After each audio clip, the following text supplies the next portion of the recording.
का root cause, अगर हम आयुर्वेद को अपना प्रिंसिपल मान के चलते हैं, तो उसका रूट कॉज हमारा आहार विहार, हमारा दिनचर्या, हमारी निद्रा, इन सब का इफेक्ट होता है। अगर हम इन सब को ठीक रखेंगे तो हम अपने डाइजेशन को ठीक रख सकते हैं। आहार विहार में हम क्या खा रहे हैं, कब खा रहे हैं, कितना खा रहे हैं, ये इम्पोर्टेंट है। फिर उसके बाद व्यायाम, हम कुछ एक्सरसाइज कर रहे हैं, कुछ थोड़ा बहुत भी एक्टिव हैं, वो इम्पोर्टेंट है। हमारी निद्रा या हमारी नींद जो सबसे ज्यादा इम्पोर्टेंट है, क्योंकि नींद में ही हमारे बॉडी ने अपनी सफाई करनी है।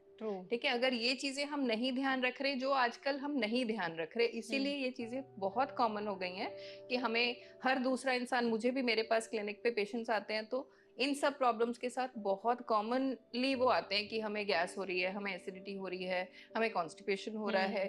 तो अगर आप रूट कॉज देखो तो उनका वो लाइफस्टाइल चेंज होना जरूरी है। हमें टाइमिंग्स अपने सेट करने जरूरी हैं।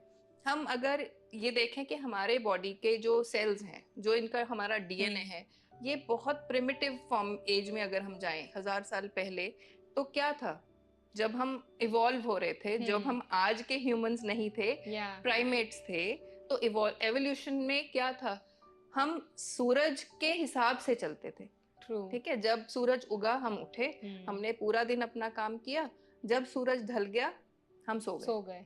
तो ये नेचर ने हमें वैसा ही बनाया, ये हमारा सर्केडियन रिदम है जिसको हमने खराब कर दिया। ठीक है, अब हम सूरज उगता है तो सोते हैं, सूरज ढल जाता है तो उठ जाते हैं। तो इस वजह से वो दिक्कतें आ रही हैं, क्योंकि हम अपने रूटीन को सेट नहीं कर पा रहे। एंड आई नो कि हमारा काम कुछ लोगों का ऐसा ही है कि उनके टाइमिंग सेट नहीं है, बट फिर भी अगर हम चाहते हैं कि हम हेल्दी रहें तो हमें इन चीजों को बदलना होगा। हमें सूरज के साथ उठ के